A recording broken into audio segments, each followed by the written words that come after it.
What's going on, guys? It's Greg from East Coast Eyes, and today we have a video I'm really excited about. I broke down the Cascade S helmet for you guys, but I hadn't even had one yet. I was just looking at pictures, and now we have a real one, the University of Maryland Cascade S here in the office. Got to give a quick shout out to my friends at universallacrosse.com and Cascade for hooking us up with it right before the playoffs.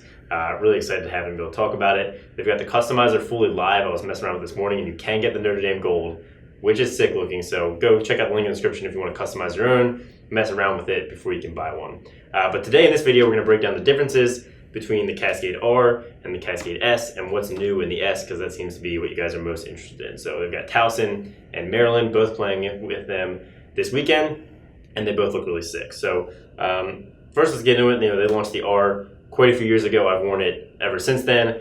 Really love it. It's been the only helmet I've worn for the past couple of years, and I really love it. So now I want to see if the S can improve. The first thing that I noticed right out of the box, as soon as I took it out and held it next to the R, is that it is lighter. And I couldn't really tell how much lighter. I popped on the scale. So the R is 2.6 pounds. The S is 2.45 pounds. So that difference doesn't sound like a ton, but when it's on your head and it's on your neck, it really is a noticeable difference. And when you're talking about a helmet, any little bit lighter is just going to make it that much more comfortable for the rest of the game. So right away, that's a big plus, is having the helmet literally be lighter by almost 0.2 of a pound, which on your neck feels like a lot, and it was definitely a noticeable improvement. And the next thing that they really improved that you notice immediately is they're calling it X-Flow technology, but basically it's just more airflow through the helmet. So if you look at an R, they've got these nice vents going through the top of the helmet and a small slit in the back here. But if you look down from the vents, all the padding is kind of in the way, and you can't even really, you can barely see through. One of the vents is totally covered up by padding. So in reality, there's really not that much ventilation here, despite the fact that the shell has a good number of vents.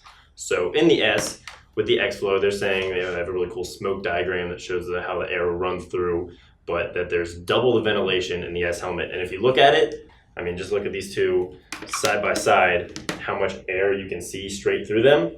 It's unbelievable. The S has way more ventilation. You're seeing bigger vents all the way through, and then the padding is moved away from the vents, so you can literally see, there you go, you can see all the way through, all pretty much 10 of them on the top.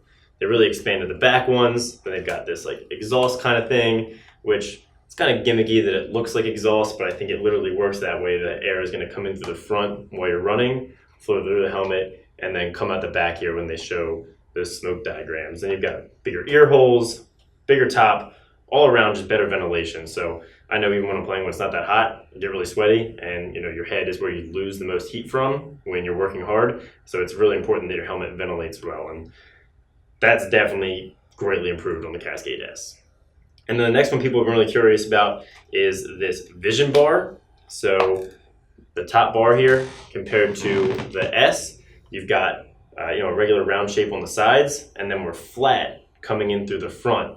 And so that means that you don't have that extra little bulge on the top and the bottom of the bar. So when you're looking out through this top, you're just gonna have a little bit more line of sight. And I'm sure they've done the research to make sure a ball's not gonna get through. And when I put it on, Josh put it on, a bunch of people in the office put it on, you could definitely notice that your vision was a little bit less impaired. So for goalies, and definitely all over the field, but goalies especially, this vision is extremely important, and flattening that bar certainly not gonna make it any worse. It definitely made it a little bit better. Another big question is about the tilt. So I've put this on quite a few times just to see how it feels, but it's really comfortable. For this one, if I kind of tighten the back a little bit, it presses my head up and forward in the helmet, and I find it to sit way more comfortably and be a lot more comfortable, and my head fits in it much more nicely than the R. And I don't know, it feels like it's got the same amount of tilt, really comfortable on the crown, how your head fits in. So I would say on the tilt level, you guys can get just as much tilt. I'm sure you'll see Towson with some crazy tilt this weekend.